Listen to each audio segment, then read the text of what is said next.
Shalom. Haleluya jemaat Tuhan. Sepanjang bulan April ini, tema kita adalah fokus kepada kehendak Tuhan. Dan melalui pesan gembala saat ini, saya ingin beritahukan kepada Bapak Ibu Saudara, mengapa kita harus fokus kepada kehendak Tuhan.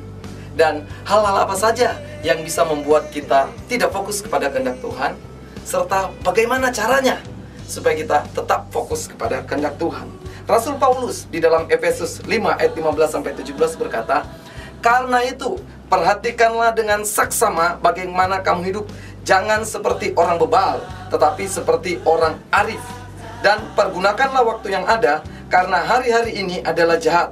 Sebab itu, janganlah kamu bodoh, tetapi usahakanlah supaya kamu mengerti kehendak Tuhan." Kita diajarkan untuk mempergunakan waktu-waktu kita dengan baik. Kenapa? Karena hari-hari ini adalah hari yang jahat. Bagaimana kita bisa menggunakan waktu-waktu kita dengan baik? Kalau kita mengerti kehendak Tuhan. Paulus berkata mengenai kita di dalam Galatia 2 ayat 20 bahwa hidupku bukan aku lagi, tapi Kristus yang hidup di dalam aku. Itu sebabnya dia mendefinisikan hidupnya sebagai, bagiku hidup adalah Kristus dan mati adalah keuntungan. Sebagai orang percaya, kita sudah ditebus oleh Yesus Kristus. Bulan April ini kita belajar tentang Paskah. Yesus sudah mati untuk kita. Nah, sebagai orang yang sudah dilahirkan kembali dalam Kristus, Efesus 2 ayat 10 berkata, "Karena kita ini buatan Allah, diciptakan dalam Kristus Yesus untuk melakukan pekerjaan baik yang dipersiapkan Allah sebelumnya. Ia mau supaya kita hidup di dalamnya." Waktu Tuhan menyelamatkan kita, dia sudah mempersiapkan sebuah kehendak Tuhan yang luar biasa untuk kita. Dan dia mau kita tetap hidup di dalamnya, tetap fokus pada kehendak Tuhan tersebut. Tapi sayang, ternyata ada banyak hal yang bisa membuat kita tidak fokus pada kehendak Tuhan. Misalnya yang pertama, masalah atau pergumulan. Yesus waktu mengalami masalah yang berat di Taman Getsemani, Alkitab berkata, "Hatiku sangat sedih seperti mau mati rasanya." Sehingga kemudian dia berkata, "Bapa, kalau boleh, lalukanlah cawan ini daripadaku." Begitu berat masalah yang dihadapi. Nah, Bapak Ibu Saudara, seberapa berat masalah atau pergumulan yang sedang kita hadapi hari-hari ini, itu bisa membuat kita mundur dari Tuhan. Itu bisa membuat kita tidak fokus lagi kepada panggilan Tuhan, kehendak Tuhan atas hidup kita. Atau yang kedua, kekhawatiran. Matius 6 menjelaskan tentang bagaimana manusia itu diperbudak oleh dunia ini melalui apa yang harus saya makan, apa yang harus saya pakai, apa yang saya harus minum, apa yang harus saya gunakan di dunia ini.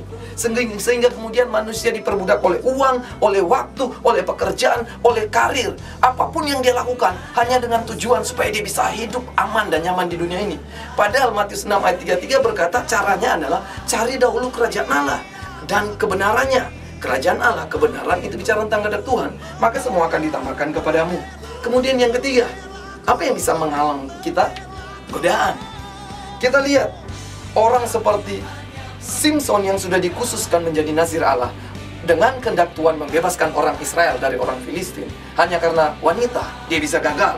Yudas Iskariot, salah satu unggulan dalam 12 Rasul Yesus. Tapi kemudian apa yang terjadi? Dia harus hilang. Hanya karena apa? Godaan uang. Kemudian manusia pertama, hanya karena godaan kedudukan, ingin menjadi sama seperti Allah. Manusia tidak taat kepada Tuhan. Apa yang harus kita lakukan supaya kita bisa fokus kepada kehendak Tuhan? Yang pertama adalah kekuatan rohani. Waktu Yesus sudah nggak sanggup, Alkitab berkata ketika dia sedang berdoa di Taman Getsemani, datang malaikat Tuhan menyentuh dia. Waktu dia disentuh oleh malaikat Tuhan, ada satu kekuatan yang besar yang dia miliki. Kemudian dia berdoa, "Bukan kehendakku yang jadi, tapi kehendakmu." Dia melanjutkan perjalanannya, mati tersalib di Bukit Golgota. Kita diselamatkan. Dua hal selanjutnya kita bisa lihat dalam Roma 12 ayat 1 dan 2. "Karena itu saudara-saudara, demi kemurahan Allah, aku menasihatkan kamu supaya kamu mempersembahkan tubuhmu sebagai persembahan yang hidup, yang kudus dan yang berkenan kepada Allah. Itu adalah ibadahmu yang sejati. Janganlah kamu menjadi serupa dengan dunia ini, tetapi berubahlah oleh pembaharuan budimu, sehingga kamu dapat membedakan manakah kehendak Allah, apa yang baik, yang berkenan pada Allah, dan yang sempurna." Yang kedua adalah kita mempersembahkan tubuh kita. Kita persembahkan hidup kita. Jadi jangan biarkan tubuh kita ini mengendalikan kita, mengontrol kita.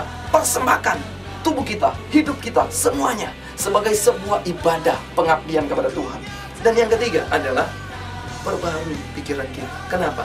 pikiran dunia, konsep dunia, cara pandang dunia, nilai-nilai dunia memperbudak kita hari-hari ini, sehingga kita tidak fokus kepada kehendak Tuhan yang sesungguhnya.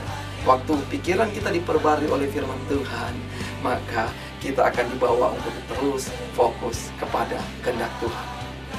Mari Bapak Ibu Saudara, sampai Tuhan datang, kita akan tetap terarah kepada Tuhan. Mata kita, pikiran kita, hati kita, seluruh hidup kita untuk menyelesaikan kehendak Tuhan bagi kita. Selamat melakukannya. Haleluya.